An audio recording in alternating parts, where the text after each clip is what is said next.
Morningstar Investor is built for investors by investors. It provides independent research and data on over 40,000 securities, tools to build and maintain an investment portfolio, and investor education resources to support you, regardless of where you are in your investing journey. Explore opportunities with our monthly global best ideas. Explore our ETF model portfolios. Plan better with 2 years of dividend forecasts for ASX listed stocks, and stay informed with independent thought leadership. We've built tools to help you construct, monitor and maintain your portfolio, including our Portfolio Manager, integrated with one of Australia's leading portfolio tracking tools, ShareSite. Morningstar has been empowering investor success for over 35 years. We're passionate about your outcomes and are here every step of the way as you achieve them. Take out a free 4-week trial to access our resources. Find the details in the episode notes.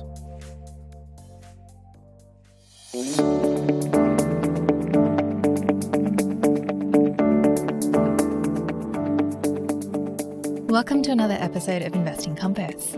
Before we begin, a quick note that the information contained in this podcast is general in nature.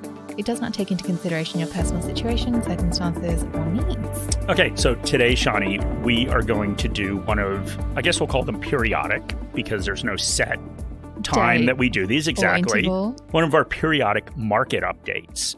And I looked back because I didn't quite remember. It's been a while since we've done this. We did one in April.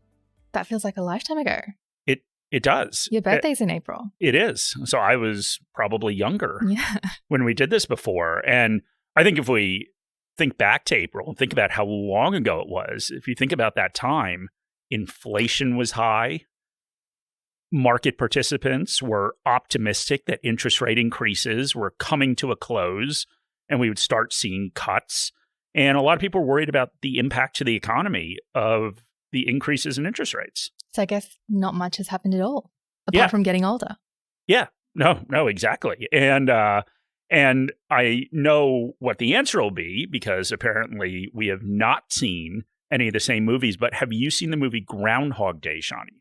I haven't, but we did have a conversation about Groundhog Day before this because it's an actual thing. It's not just a movie. Yeah. Well, okay. So let's start with the movie, then I'll talk about the thing. Okay. Since you claimed all Australians I don't think are all not Australians, aware of this. But I feel like most Australians wouldn't know what this is, and it's very crazy. Okay, well, the movie is, like the premise of the movie is Bill Murray keeps living the same day over and over again, and that day that he keeps living is Groundhog Day. And this is the part that you said no Australians know about. So basically, in February, there's this little town in Pennsylvania, and they pull a groundhog out, which is like basically a large rodent, and they pulled out of this tree stump. Like it's not a real tree stump. They set it up on stage. Yeah, like it's been placed inside this tree stump. Oh, yeah. They put it in there, and then they pull it out. And the groundhog's name is Phil. It's the same groundhog. Well, no, they die, but they just rename them Phil every year. Okay. And if the groundhog has seen its shadow, then there's 6 more weeks of winter. But how do we know if the groundhog has acknowledged its shadow? Like, how do we know that it's seen its shadow? Okay, well, it's safe to say that this thing's made up. And because I knew you had questions, I looked it up. The groundhog has only been right 40% of the time. However, we define this as 6 more weeks of winter. That's more than active managers. It is. So. That's true. That's true. And in Australia, right, like winter lasts about 6 weeks in total. So they'd have to pull out the groundhog on the first day that it gets cold. Mm-hmm. So well, this is all very interesting, but this is an investing podcast. Yes. And the premise of this, before we got into this whole diatribe about what Groundhog Day is that markets seem this way, right? It just seems like for the past couple of years, the same things are happening over and over again. But in reality, nothing has really changed except for the fact that investors have been going through this kind of bipolar, I guess for lack of a better way to describe it, like just cycling back and forth between optimism and pessimism when nothing's really changed in reality. Yeah, so let's take a step back and we can look at what we've experienced. So we can go back to COVID. We had a 2-month steep drop in markets, and then governments around the world and central banks started shoveling money into the economy. Going into COVID, interest rates were already fairly low, and as a result, valuations were fairly stretched. Yeah, but of course, interest rates dropped even lower during COVID to practically zero, which means we got even higher valuation levels. And for both established businesses and certainly startups, the cost of capital was practically nothing, which made any project you wanted to invest in a good one. And after conditions started to change, we all lived in denial. So we proclaimed that inflation was transitory. We admonished each other to buy the dip. We postulated that interest rate cuts were just around the corner. And then, of course, in 2022, as share and bond prices fell throughout the year, it seemed like a more realistic outlook was starting to coalesce. And then, of course, the world got introduced to ChatGPT. And, maybe if conventional intelligence kept letting us down, we should give the whole artificial variety a shot. After all, ChatGPT could write cover letters or compose mediocre poems, but I actually use ChatGPT. I use it to plan holidays. So if I'll say certain dates. So not to create cover letters. No, I do them myself. I want them to be quality, Is that why you're still at Morningstar? Maybe you should use ChatGPT. Maybe. Okay. Well, AI, I think, will probably change the world. But I think with each of these new technology leaps, it's hard to figure out who will benefit. So sometimes a company that actually creates the product, so in this case, we can call it Microsoft as an example, will make a significant profit off this new technology, in this case, AI, or potentially it's just an add-on service. And in that case, maybe the true beneficiaries will be companies that use AI to get more efficient. Regardless of the ultimate beneficiaries, the immediate impact was that US share prices surged in the first half of the year. We've all heard about the Magnificent Seven surging in price and dragging indexes upwards when most shares weren't doing well. But of course, regardless of that, it was time to celebrate. So as Shani said, share prices in the US surged, the bear market was over, which means we could forget about stubborn inflation, increasing interest rates. We could ignore all the geopolitical uncertainty, the pile of debt we've collectively got in, and of course, the fact that valuation levels were still high. And Australia was a little bit different. The market just kind of muddled on. There wasn't a huge drop in 2022. And there wasn't a huge rally in the first half of 2023. And so, in fact, over the last 4 years, the market has expended a lot of energy to end up in almost the exact same place. So we're recording this in November of 2023. The ASX, on the day we're recording it, is sitting at 6,838. In November of 2019, the ASX was slightly higher at 6,846. And recently, it seems like the market is a little more optimistic despite the recent rate increase in Australia. There are many professionals that are saying an end-of-year rally may happen. And it's sometimes helpful to go back and look at what has recently happened. But what really matters, of course, is what the future holds. And we do these periodic updates, not because we think any investors should worry about short-term market movements, but just as a check-in on where the market currently is. So, Mark, let's talk about where we are right now. Well, one thing we've always advocated is that the most important thing an investor can do is focus on valuation. So let's start our check-in there. And we've come up with 3 different types of market environments that we typically find ourselves in. And I'd like to say that Mark came up with these names, but the first is what we've called the back up the truck phase. And that is when the market is so cheap that many investors want to invest every dollar that they have, with the exception of emergency funds. And figuring out when the market is in this phase is easier said than done. The market often looks cheap in retrospect. At the time, it's likely that earnings are also falling, which means the market doesn't look cheap using relative valuation measures like price to earnings. The other challenge is that the market is likely cheap because the economic environment is terrible and investor sentiment is negative. It's hard to go up against the grain. And even for investors who have the fortitude to go against the herd, it can be hard to figure out an entry point since the expectation is that the market will keep dropping. Yeah, and this was my personal problem during COVID, where I was ready to buy, but I thought the market would keep dropping, and I guess I got greedy for lower prices. So on to the next phase, and it's the nothing to see here phase. This is where we find the market most of the time. The market isn't overly cheap and it isn't overly expensive. This is where you stick to your plan and investment strategy. For most working age investors, this means investing regularly, which is the best pathway to building wealth over the long term. And then the last phase, which Shani obviously does not like any of my names, but I have coined Bubbleville. And this is when your Uber driver is giving you investment tips and high schoolers skip class to day trade. So bubbles are, of course, also clearer in retrospect. But like a severely undervalued market, it can be hard to identify at the time. There will be a narrative attached to the surge in prices.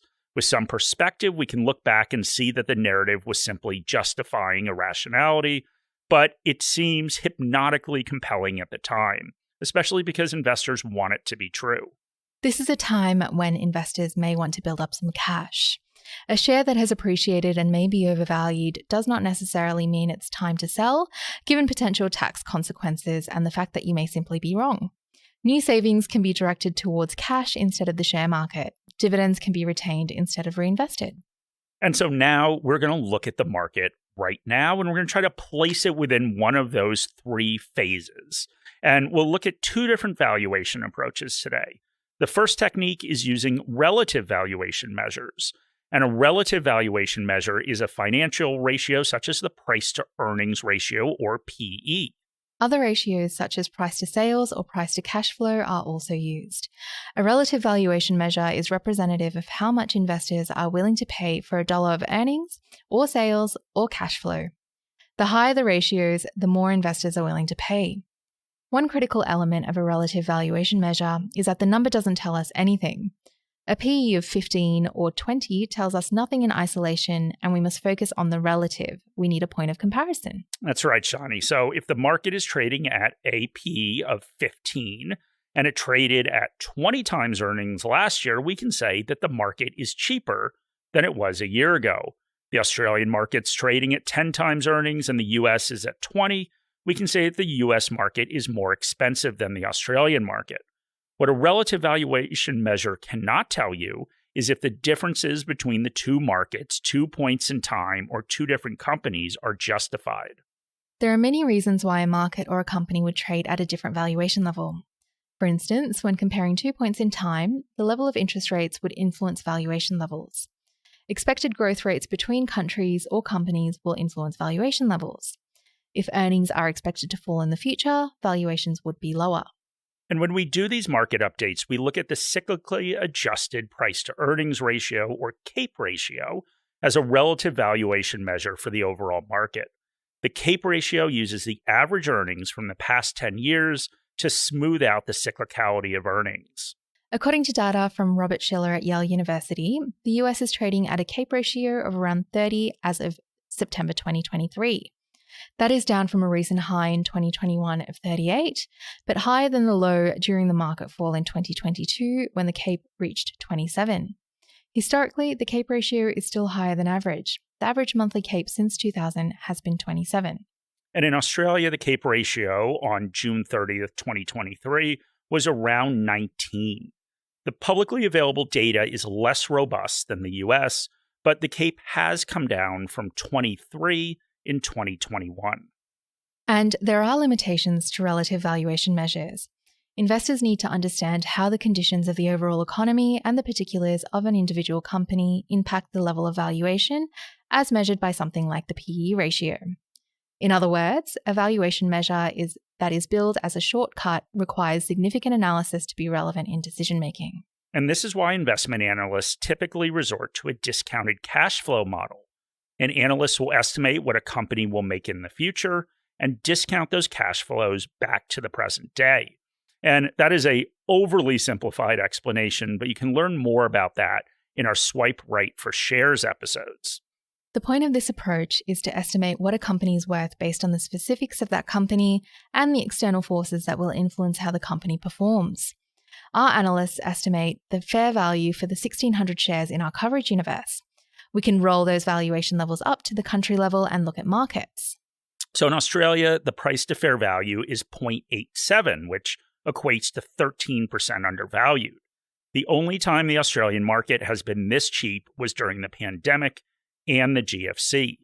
The price to fair value for the companies we cover in the US is currently at 0.89, which means they're 11% undervalued. The US share market has only been this cheap 12% of the time since 2011.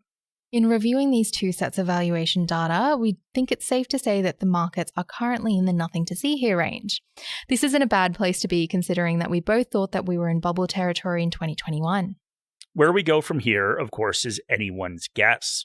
Perhaps the rally in the first half of 2023 was simply an AI-induced anomaly that impacted 7 large shares in the US. Maybe we will look back and view the first half of 2023 as a rally during an otherwise downward trend in markets. We do need to remember that not all bubbles spectacularly pop and fall into the back up the truck range. Sometimes they simply meander on until valuations become more reasonable. And meandering on is not exactly where we want to be as investors because returns are often below average during these periods. They certainly have been since the end of 2021. And that is the issue with buying during bubble periods. There's very little margin for error when investor expectations are so high. So we recommend that everyone stick to their plan. Make sure you have a goal and an investment strategy that you're following. And remember, if we are in a lower return environment, it is the little things that matter. Dividends, minimizing taxes, and minimizing fees. Exactly, something that we talk about all the time here. So personally, and we can talk about you in a second, I have gone from, I guess, this sort of building up cash phase to personally just a more normal investment cycle as I've been trying to cut down on that cash a little bit. And of course, as I get paid, and forever long, Morningstar continues to pay me, I've been investing more. So I think I'm back to what we've been advocating. Follow a plan, come up with a plan, stick to it, and continue to follow it. What about you, Shani? I'm just continuing on, just regular investments into my investments, and it's always been that way. Well, there we go. So anyway, we hope that this added a little bit of perspective on where we are from a market environment. And of course, talked a little bit about the different approaches that investors could take. But thank you very much for joining us. We really appreciate it. Send me an email if you have questions or comments. And of course, we would love ratings and comments in your podcast app. Thank you very much for listening. Any advice in this podcast is general advice or regulated financial advice under New Zealand law, prepared by Morningstar Australasia Proprietary Limited and or Morningstar Research Limited, without reference to your financial objectives, situations, or needs. You should consider the advice in light of these matters and any relevant product disclosure statement before making any decision to invest. To obtain advice for your own situation, contact a financial advisor.